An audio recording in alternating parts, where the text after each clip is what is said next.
Hi, everyone, and thank you for coming to this week's Rad Lab. And thanks, Brendan, for the introduction. So, I'm Zach, a rising senior, and I'm an officer of the Princeton Robotics Club. I was the co president, and now I'm kind of the competition director. Before college, I did a little bit of robotics in high school, and it was something that I knew I wanted to continue when I got to college. So, I've been with the Robotics Club since the beginning of my time at Princeton. And during that time, we've seen tremendous growth in membership. So now, as the Robotics Club and many other student organizations are facing challenges in the transition to hosting remote activities, I've been hard at work this summer preparing something for the Robotics Club to do in the upcoming school year. So in this Rad Lab, I'm going to talk about the annual maze-solving robotics competition we planned on hosting and how we are transitioning it into a virtual event. Before I begin, I'd just like to say that this is not a general interest presentation for the Robotics Club. However, if any of you are interested in, especially incoming first year students, there should be a link to the sign up form in the video description below, as Brendan mentioned. In addition to the maze solving competition that I'm going to talk about today, the Robotics Club also has two other teams. One is a drone team, and the other is a droid team that is building a Star Wars replica BB-8. So if either of those are interesting to you, feel free to sign up as well. This presentation can also be somewhat interactive, so if you have any questions that you'd like to ask, feel free to post them in the Slack channel, and I'll do my best to check the channel once in a while if anything pops up. Also, I'll be on Slack after this presentation ends to answer any more questions that come in towards the end. I'd like to start off by talking about the original maze solving competition, which is also known as the Micromouse Competition. In this event, the goal is to build a small robot that starts in the corner of a maze and autonomously makes its way to the center in the shortest possible time. I like this competition because it involves many disciplines within robotics. You need to know about electronics, such as finding the right sensors and devices and wiring them together to make a working robot. You also need to know mechanical design, enough that you can design a chassis that meets the size requirements and combines everything into a small form factor that fits within the maze. And you also need to know how to write code so that your robot can interact with the sensors and navigate the maze in a meaningful way. Also, at our level of competition, the cost to build these robots is relatively low. I think a typical Micromouse from Princeton's Robotics Club costs around $100 to $200 in materials. Over here, you'll see a picture of the maze from the competition that we hosted in April of 2019. Above that is a picture of the robot that my team designed for that year. From this picture, hopefully you can see the main components of a typical Micromouse. It has three sensors pointing forward, left, and right over here, which use LiDAR, which is basically a laser beam that's sent out, and it clocks the time it takes it to come back, and it uses that to measure the distance to the nearest wall. It's also useful to determine where the walls are and how to make sure the robot is aligned with the maze and not about to crash into anything. In the middle, that blue circuit is an inertial measurement unit, which contains a gyro, and it allows us to measure the angle at which we turn the robot. Behind that is our microcontroller, the long green circuit board, and that's what runs the code that we write. This particular one is called the Teensy 3.5. It runs Arduino, which is a very popular platform with plenty of libraries and resources available, making it ideal for these kinds of hobby projects. Behind that, we've got a pair of motors and wheels on the bottom. For scale, this robot is about 10 centimeters long, which is just under 4 inches. Each square of the maze is around 16 centimeters in length, so all the bots need to fit within that size limit. On the next slide, I have a video from a different competition hosted in 2019. This was at a conference called APEC, or Applied Power Electronics Conference, and it showcases what a really good Micromouse is capable of. There are some variations on the rules from one competition to another, but in this one, the basics is The final score is based on the time taken for the fastest start to finish run, plus a 30th of the time spent exploring the maze to find that optimal path. There are also penalties for manually resetting the mouse if it crashes. All right, hoping this video comes through. I'm just realizing, yeah, hopefully I have this set to optimize for video. The frame rate might not be stellar, but that's okay. So as we start off, right now the mouse is exploring the maze for the first time and trying to map it out as it makes its way towards the center.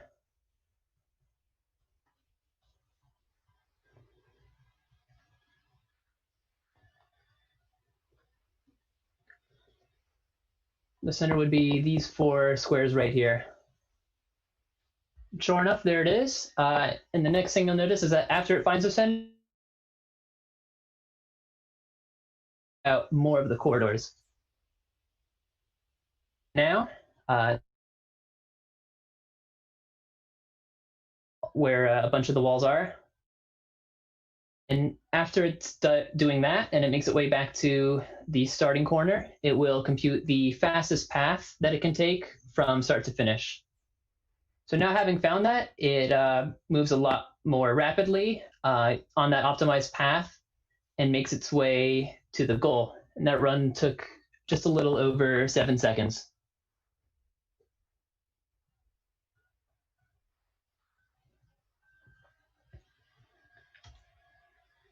So as I mentioned earlier, the components of a design of a micromouse can be categorized into electronics, mechanics, and coding. In my experience, there's a bit of an imbalance in the amount of time and effort spent in each of these categories. What tends to happen is very little work can be completed until the mechanical design is mostly finished. So everyone starts off either working on the chassis or waiting for the chassis design to be completed. Then once that's finished, it's time to attach all the electronic components and wire them together. Once that's done, there's a lot of time spent troubleshooting when wires start falling out and things like that. Then the team has to write the code that allows the micromouse to do simple things like interact with the sensors and drive in a straight line and detect walls and not crash into anything. After that, the micromouse needs to be programmed to keep track of its location using the sensors, which is often difficult to do with perfect accuracy. Then if there's any time left before the competition, hopefully, the team will need to write the algorithm for actually navigating the maze, determining how to explore different paths, and finding an optimal path in the given amount of time. So it seems like the last part of the project, developing the navigation algorithm, often gets shortchanged. The preceding steps take so much time. And even if there is time to write an algorithm, it may be almost useless if the sensors are failing or if the robot can't accurately track its location, because then you won't know where you are in relation to the goal.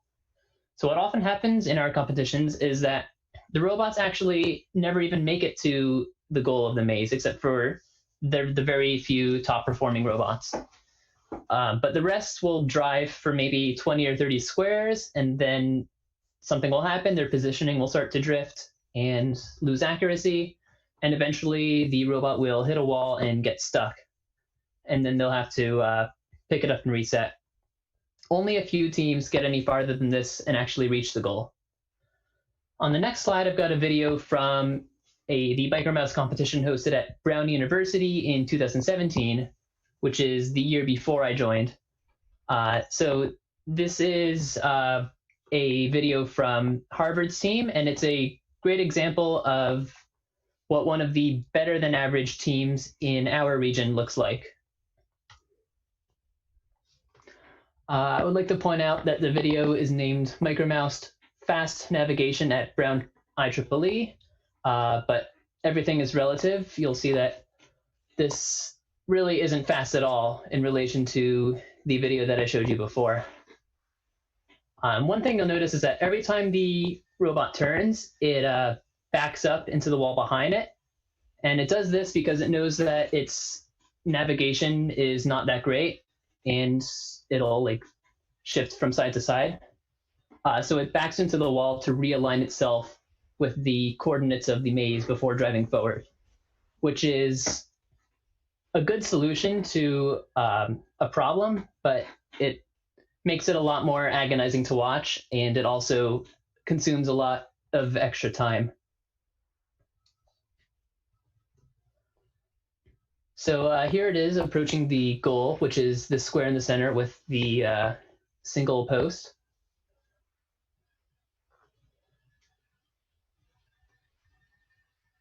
And there you have it. So hopefully those last few slides gave a good overview of the Micromouse competition itself. And now I'm going to transition to talking about what's happening to it this year. Now, as I said before, we planned on holding this competition in April again this year.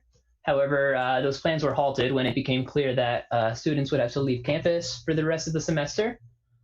So knowing that plenty of teams had been working towards this competition for quite some time, including many of our own teams at Princeton, we thought it would be great to postpone until the fall, assuming we were back on campus by then. So sometime in May, as the pandemic continued to develop, I started to think that holding this competition in the fall would still pose too many risks if things hadn't gotten under control by then.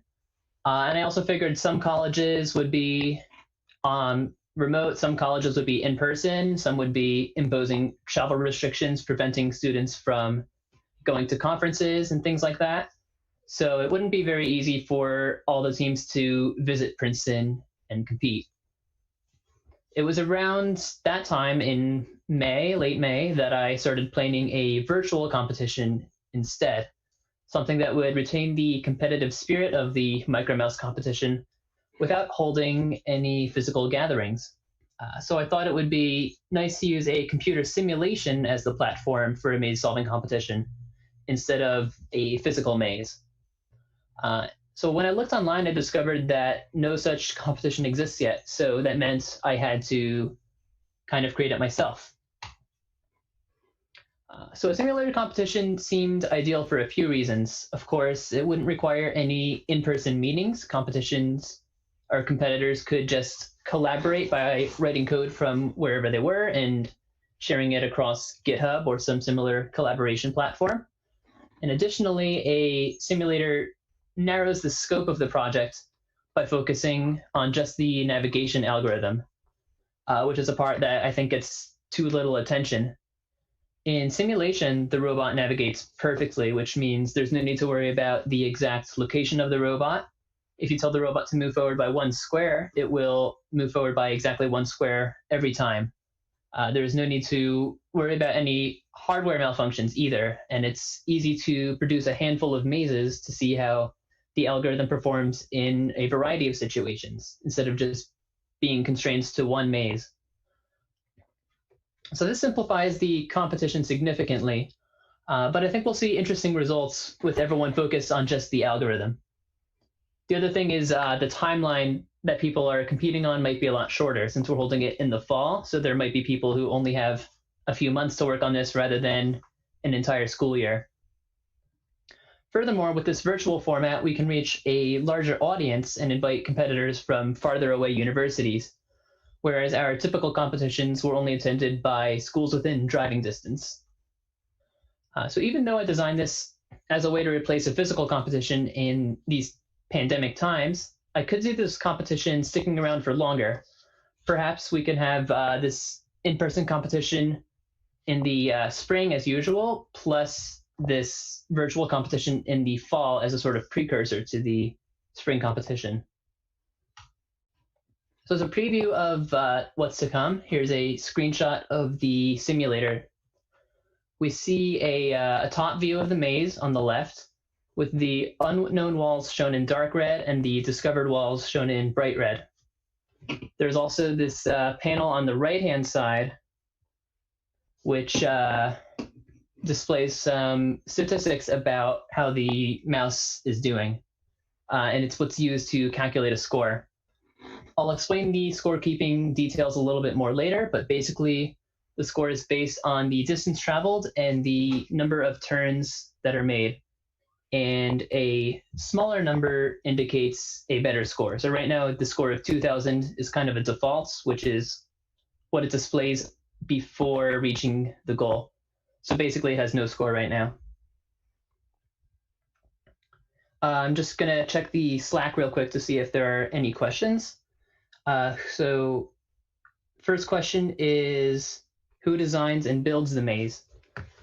So last year, the competition directors, which is basically like some of the senior officers who were not competing, were the ones who designed the maze itself. Basically choosing where all the walls go and making sure it meets the restrictions of the competition. Namely, it cannot be solvable by a robot that just hugs the left wall or hugs the right wall. And there needs to be more than one solution. So that's kind of built the day of, or it's like put together without any of the competitors seeing the maze in advance. Another question, does the material or color of the wall affect the sensors? So the competitions are pretty standard in that all the walls are painted white and the tops of the walls are painted red. It doesn't matter too much in my experience. Most teams use something like a LiDAR to detect the wall, and basically that's just a beam of light bouncing off the wall, and it gives you an output which looks like a distance in centimeters to that wall. I haven't seen it be affected too much by the color, especially for a bright reflective color like white. All right, I guess that's it for questions for now. Moving on. So as a starting point for this competition, I found an existing simulator which was freely available on GitHub. The simulator was intended to help people developing their solving algorithms for a real competition, but without the need to test it on a physical bot. The great thing about the simulator is that it's completely language agnostic, which means you can write an algorithm in any programming language and run it on this platform. However, it was not designed to be used as a competition platform, and there was no way to keep score from within the simulator. So this right-hand panel here from the previous slide did not exist before. That was the main feature that I would have to add in transitioning this into a competition platform. So I actually reached out to the guy who created the simulator and was the owner of the GitHub repository, and I told him that I was interested in converting it into a competition platform. Although he created this several years ago, he still maintains the repository, and he was enthusiastic and agreed that I had a viable plan to turn this into a competition. So this was a brand new experience for me, collaborating with someone I never knew on an open source project that was just available online. To do so, first I had to read through the existing code that he had written to get a sense of how it worked. Then I had to implement the features I wanted to add and discuss with him about the design appearance and the functionality of these new features. But once I got started, it turned out it actually wasn't too hard to pick up. When adding the features, first I had to ask myself what would make this simulation the most realistic representation of a real competition. So in a real competition, the score is based on how fast the maze is solved. It's based chiefly on the fastest start to finish that the robot completes within its overall allotted time frame. In the simulator, however, all the robots are moving at the same speed. You can't really make your robot move faster. So I worried that competitors would all receive very similar scores if they all write a very similar or like a very optimal algorithm and they all run it in kind of the same way. In simulation, it would be reasonable to just visit every single square and map out the entire maze, then do something like a breadth first search to find the shortest path. But in real competitions, this is not really what happens. So I wanted to make sure that the winning algorithm would be the first one that finds a short path to the goal, but without exploring the maze excessively. So the scoring mechanism that I came up with is pretty straightforward. It keeps track of the total distance and the number of turns, and it also keeps track of the distance and turns for the best start to finish run. And the way the final score is computed is from the distance and number of turns for the best start to finish run, plus 10% of the total distance and total number of turns taken. This balance would give competitors incentive to explore the maze and search for a shorter path, but it wouldn't allow competitors to excessively explore the maze and map out every single wall, because then they would be racking up points on that total distance, and that would give them a worse score. I also wanted to simulate the fact that a robot can drive faster and if it drives in a long straight line without making any turns. This way, the best path might not just be the one with the shortest distance, but rather the one with the most straightaways. And of course, that depends on the configuration of the maze itself. So at the actual competition, we might have a few different mazes, and everyone has to run their robot on all of the mazes to see how they perform in a variety of different environments.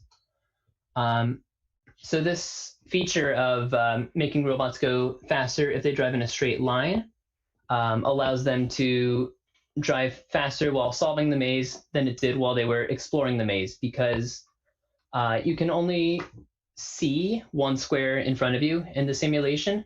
So if you wanted to drive 7 squares in a straight line, you would have to have already mapped out that corridor and confirmed that you're not going to hit anything.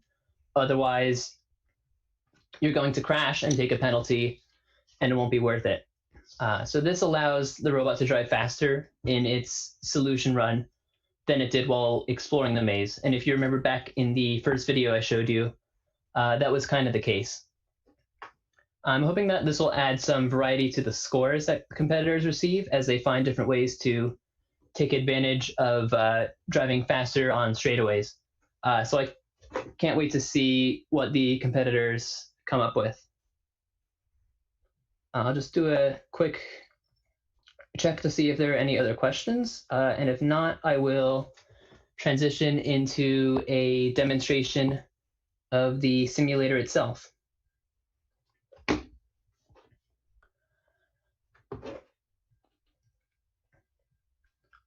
All right, I'm going to pull that up now. All right, I hope you guys can see this okay. So on the left, we have the view of the maze as you saw before, and on the right, we have this panel which shows you the score. So all competitors are given this simulator, and it ships with this sample program, which just follows a wall. I think it just hugs the left wall and basically navigates in a circle. So hopefully you can see the mouse over here as it navigates. And on this page, you can see the scoreboard ticking up as it counts the number of turns it takes and the total distance that it takes. Total effective distance, I didn't really explain this yet, but that was the thing where if you drive more than one tile at a time, it will it'll effectively increase your speed. So what it does is it decreases your total effective distance, and that's when these two numbers would start to diverge. Also, if the robot takes a penalty by crashing, that would also affect the effective distance. Over here at the top, you can speed it up or slow it down, and you'll see that this is a compliant maze because this wall following robot is unable to reach the goal, which is these 4 tiles in the center. And it basically just keeps driving in circles. The next thing I'll show you is a simple flood fill algorithm that my team wrote for the 2019 competition. I'll slow it back down again. Here you'll see that it also highlights in red, and it uses the feature of displaying numbers on the maze, which is helpful for debugging purposes. Basically, each number shows you the best case scenario of how far that tile is from the goal, given the walls that have currently been discovered.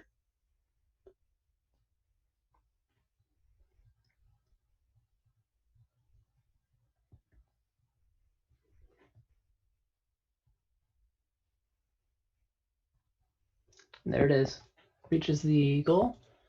Here's another one I found online, which does a little bit of exploring and trying to find a faster route. I'll pop over to the stats page so you can see how this works.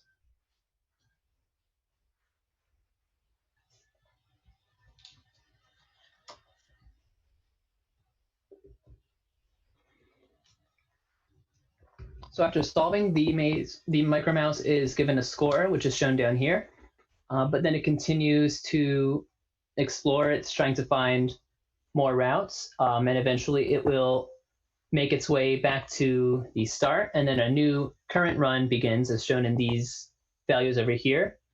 And here it makes a much faster run to reach the goal, and the score went down. It used to be around 200, and now it came to 140.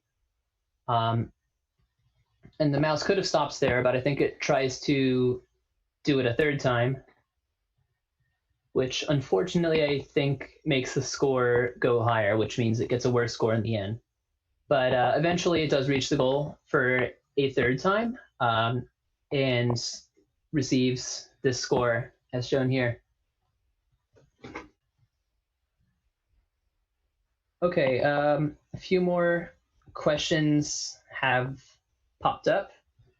Are there any Micromouse rivalries? I would say that it's a pretty friendly competition. Like each college that attends our competition usually fields more than one team, and there's probably a little bit of collaboration, or at least some sort of camaraderie between those teams. Of course, we always want to be the team that wins, but at the end of the day, last year I was competing and sort of hosting the competition at the same time, and I was kind of just hoping that the competition ran smoothly more than anything else. Do you have a favorite sensors that you work with? So favorite sensors, I am a fan of the LiDARs that we use. So those were the 3 sensors on the side of the bot. If I can navigate back to the photo from before. I forget what they're called, but they sell them on Pololu, and I think they're also on SparkFun and Adafruit as well. These give a pretty accurate reading of how many centimeters you are from the nearest wall. The other sensor, this here in the center, is a gyro. It also has some other things on board, and it gives a really good clean output of the angle at which the robot is currently facing. So that's pretty useful for executing 90-degree turns without hitting anything. But yeah, the LiDARs, we try to make these pretty standard on the teams that Princeton is fielding. Another question, do you use a 2D array in the Micromouse microcontroller? Or is it fancier than that? I don't remember the actual implementation that we use. I think we did a 2-dimensional array or something similar to that. There was also discussion of doing something like a graph where every intersection is a node and then every straightaway is an edge.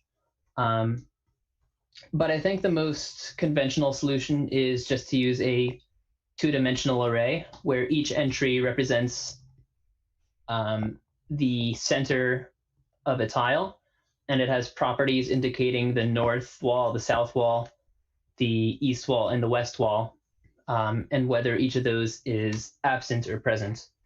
And of course, depending on your microcontroller, you'll have to do different things to compress that data structure.